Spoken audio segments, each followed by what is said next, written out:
in doing this, I didn't want to go past 1984, and I know that you love the Hagar years, but there's definitely some stuff towards the middle and the end of our story that's not as amazing as the front of our story. Yeah.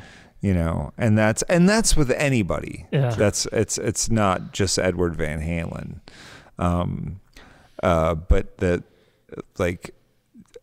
that's the beauty of the genesis of his thing is nothing can eclipse where he started. Oh yeah. You know, like if Hendrix would have made a record in 1984 that had chorus and reverb all over it, we'd still be listening to Are You Experienced and Axis Boldest Love. You know, the same way we're listening to the old Van Halen records right now. Yeah. Do you want to share your Van Halen story?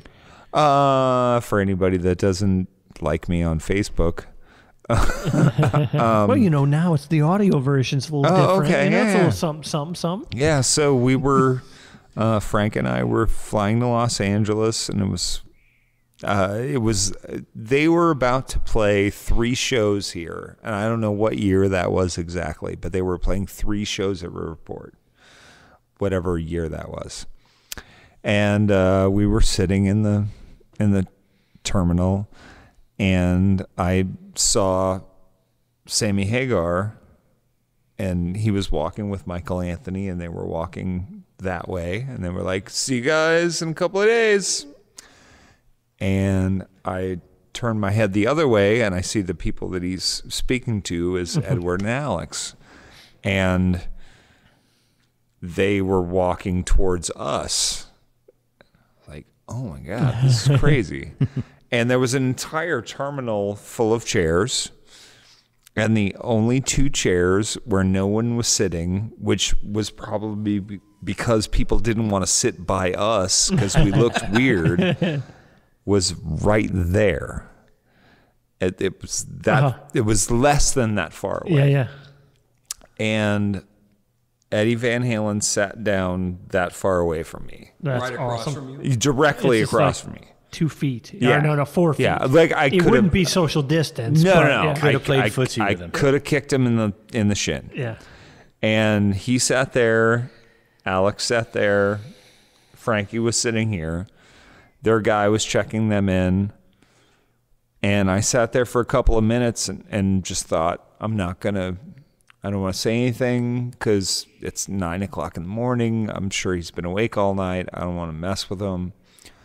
And then what set in was him looking at me being I was dressed like I play the guitar, you know, and to play the guitar in that era and not acknowledge Edward Van Halen would be a colossal jerk move.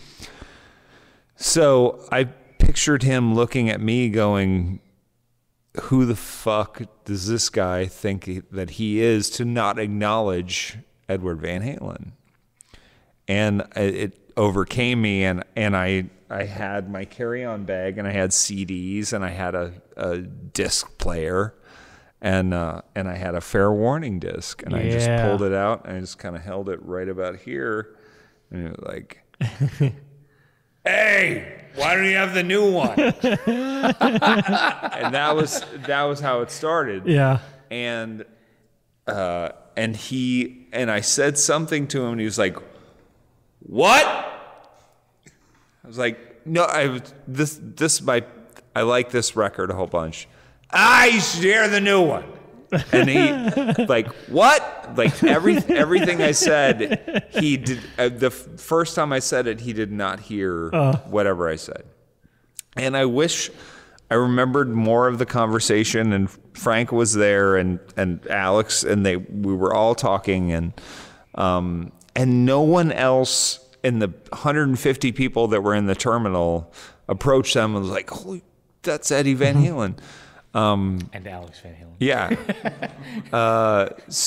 And we just made small talk and went back and forth, and it was great. And he was super cool.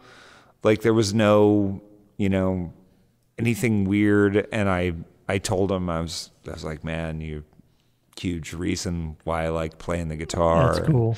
And I shook his hand, and like, I'm gotta be almost a foot taller than he is, and his hand was the size, like baseball glove. Yeah. Wow. You know, and it was great, and it was 5 minutes, but it was 5 minutes when he could have been a complete jerk, and he was not. You know, and that's. No, they were both like it was super cool. Dude, you got to tell. My favorite part though is what he said to you about the first class. Oh yeah. Well, Give the background for that too. yeah. They wound up getting our first class seats that we had bumped up to. Yeah. And they had not checked in yet. Yeah. Prior to us. And you're getting thinking there, like, so. fuck. Yeah, well, The they Van were Halen like, brothers. and we would do this frequently, and I would wind up sitting next to some businessman from Pittsburgh while I was slamming vodka and chain smoking in first class back in 1990. Day, yeah. You know, and yeah, when you could smoke on airplanes was great, and I love it. So anyway, we had checked in and we had bumped up to first class and we were standing in line. We're like, oh, they're boarding first class. And we got up, and Eddie and Alex went on the plane, and we were standing right behind them. They were like, you guys aren't first class anymore. It wasn't them. It was like the gatekeeper. Those guys.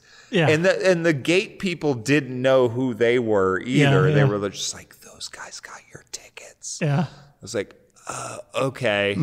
So then as we were walking through the plane, and I have my carry-on over my shoulder, and we're walking past the first class section, and Eddie looked up and he was like, you get the first class next time, man. I was like, okay. And I couldn't think of anyone more, rightfully, justifiably bumping me back to Dude, coach. seriously, if you would have ended up with the first class, you'd have given it up for him anyway. Oh, yeah. Yeah. You'd be like, I'm going to give up my... Eddie Van Halen is Absolutely. back there. He should Yeah. be sitting here. Yeah.